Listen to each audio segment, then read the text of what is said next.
Assalamualaikum warahmatullahi wabarakatuh. Perkenalkan, nama saya Wisnu Wardana. Di sini saya akan mempresentasikan hasil penelitian saya yang berjudul Aplikasi Informasi Keanekaragaman Flora dan Fauna dan Jalur Pendakian Berbasis Android.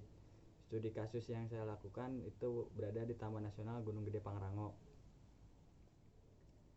Untuk latar belakang Taman Nasional Gunung Gede Pangrango atau biasa disingkat TNGGP ditetapkan sebagai Taman Nasional melalui SK nomor 736/36/Menteri/X/82 dengan luas kawasan saat ini 21,975 hektar. Taman Nasional Gunung Gede Pangrango secara administratif terletak di 3 kabupaten yaitu Bogor, Cianjur, dan Sukabumi, memiliki 3 jalur pendakian antara lain Cibodas, Gunung Putri, dan Salabintana. Keanekaragaman flora dan fauna di suatu wilayah tidak terlepas dari dukungan kondisi wilayah itu. Ada tumbuhan yang tumbuh di daerah beriklim tropis, ada di mana banyak curah hujan dan sinar matahari. Ada yang hanya dapat tumbuh di daerah yang dingin dan lembab. Tujuan dari tugas akhir ini untuk membuat aplikasi media informasi keanekaragaman flora dan fauna dan jalur pendakian Taman Nasional Gunung Gede Pangrango berbasis Android.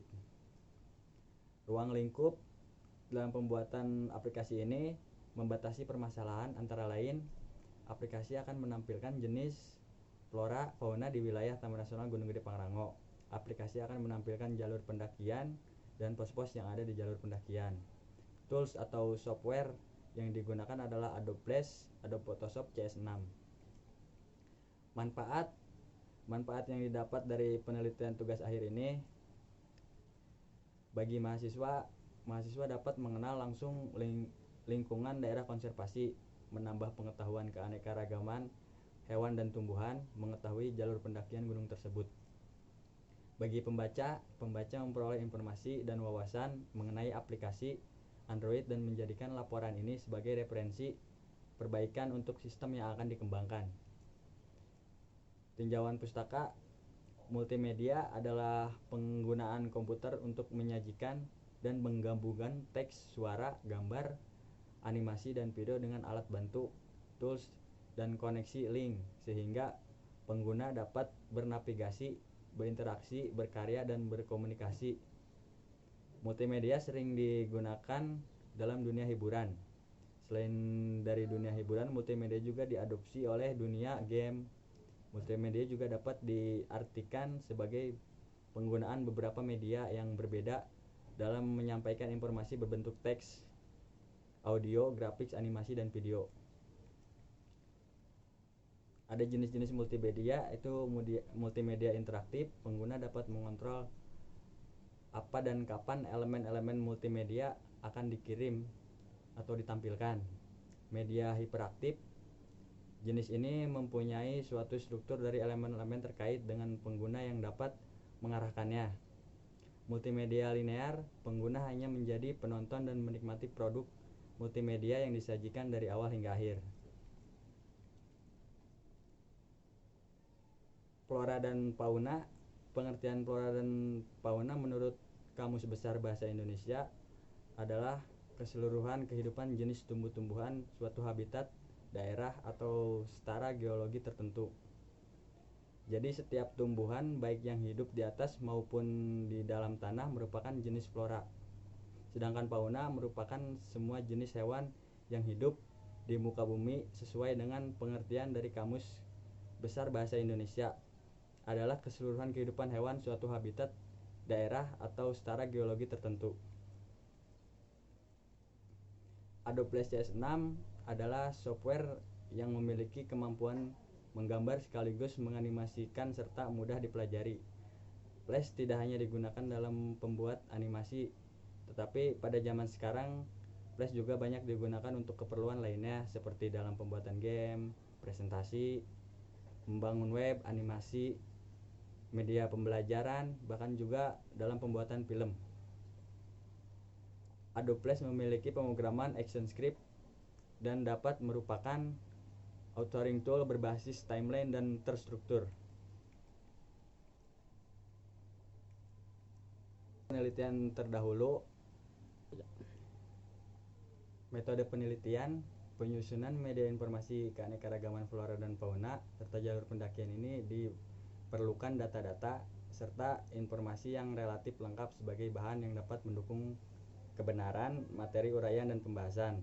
Oleh karena itu, sebelum meneruskan penyusunan media informasi keanekaragaman flora dan fauna serta jalur pendakian ini, dalam persiapannya terlebih dahulu dilakukan penelitian untuk mendapatkan data serta bahan informasi yang diperlukan. Adapun tahap-tahap pengumpulan data, lalu studi kasus kepustakaan dilakukan dengan cara membaca dari mempelajari buku-buku yang berhubungan dengan informasi flora dan fauna. Lalu ada metode observasi, penulis mengumpulkan data dengan melakukan survei dan meneliti langsung di balai konservasi. Ada tahap 2, pengembangan aplikasi multimedia menurut Luther dalam Aristohadi. Pengembangan aplikasi multimedia dilakukan berdasarkan 6 tahap, yaitu konsep, desain, material collecting, assembly, testing, dan distribution atau implementation. Tahap pengembangan sistem atau konsep dengan menentukan tujuan, audiens, dan jenis dari aplikasi. Tahap desain perancangan adalah tahap membuat spesifikasi secara rinci mengenai arsitektur program, gaya tampilan, dan kebutuhan material.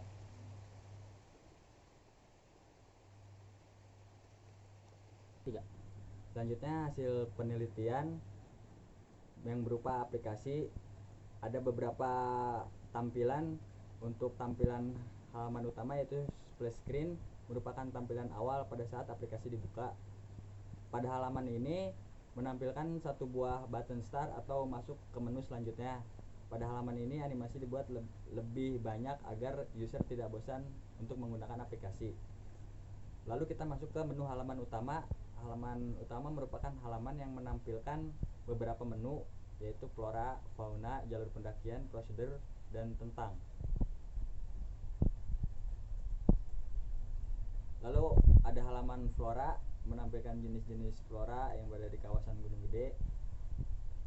Lalu ada menu selanjutnya pada halaman fauna, menampilkan jenis-jenis fauna. Lalu ada tampilan halaman jalur pendakian, menampilkan informasi jalur pendakian Gunung Gede. Selanjutnya ada halaman prosedur pendakian, menampilkan prosedur pendakian yang harus diikuti oleh wisatawan yang akan berkunjung. Lalu ada pembahasan. Aplikasi ini dikembangkan menggunakan teknik-teknik multimedia yang digunakan, yaitu Classic Twin pada halaman-halaman menu aplikasi yang akan dibuat, seperti gambar, teks, sound effect pada semua elemen frame. Ada pula tahap berikutnya adalah uji coba sistem dengan cara menjalankan aplikasi pada emulator Android. Dan di sini ada beberapa tahap-tahap uji coba, yaitu ada uji coba struktural, uji coba fungsional, uji coba validasi, dan uji coba kompatibilitas.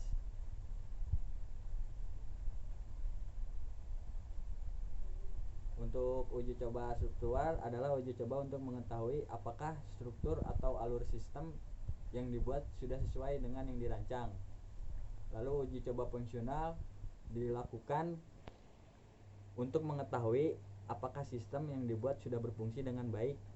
Pada tahap ini dilakukan percobaan untuk mengetahui apakah aplikasi dari setiap tombol atau menu pada halaman dapat berfungsi dengan baik. Lalu ada uji coba fungsional. Uji coba fungsional dilakukan untuk mengetahui apakah sistem yang dibuat sudah berfungsi dengan baik. Pada tahap ini dilakukan percobaan mengetahui apakah fungsi dari setiap tombol atau menu pada halaman dapat berfungsi dengan baik. Lalu ada uji coba validasi. Untuk uji coba validasi merupakan uji coba untuk mengetahui keakuratan hasil yang telah dimasukkan ke dalam aplikasi. Selanjutnya uji coba kompatibilitas.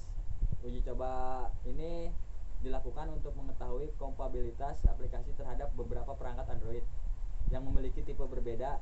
Tahap distribusi ini bisa dilakukan dengan cara mentransfer file tnggp.apk yang terdapat di direktori atau bin dalam folder aplikasi yang dibuat menggunakan kabel data.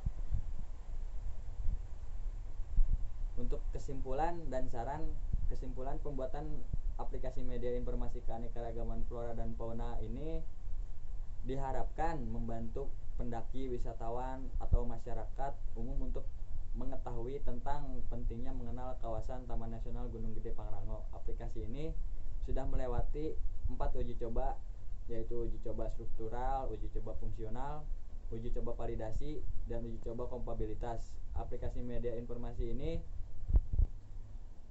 memiliki kelebihan yaitu dapat digunakan saat offline dan penyampaian informasi yang disajikan dengan animasi yang menarik agar user tertarik terhadap aplikasi ini. Untuk saran, aplikasi ini bisa dikembangkan dari segi tambahan informasi, materi, dan fungsionalitas, yaitu mengenai jenis-jenis flora dan fauna yang lain dan animasi yang lebih menarik. Aplikasi ini masih bisa dikembangkan dengan audio atau suara yang lebih menarik. Sekian dan terima kasih dari saya. Kurang lebihnya saya mohon maaf apabila ada salah-salah kata. Wassalamualaikum warahmatullahi wabarakatuh.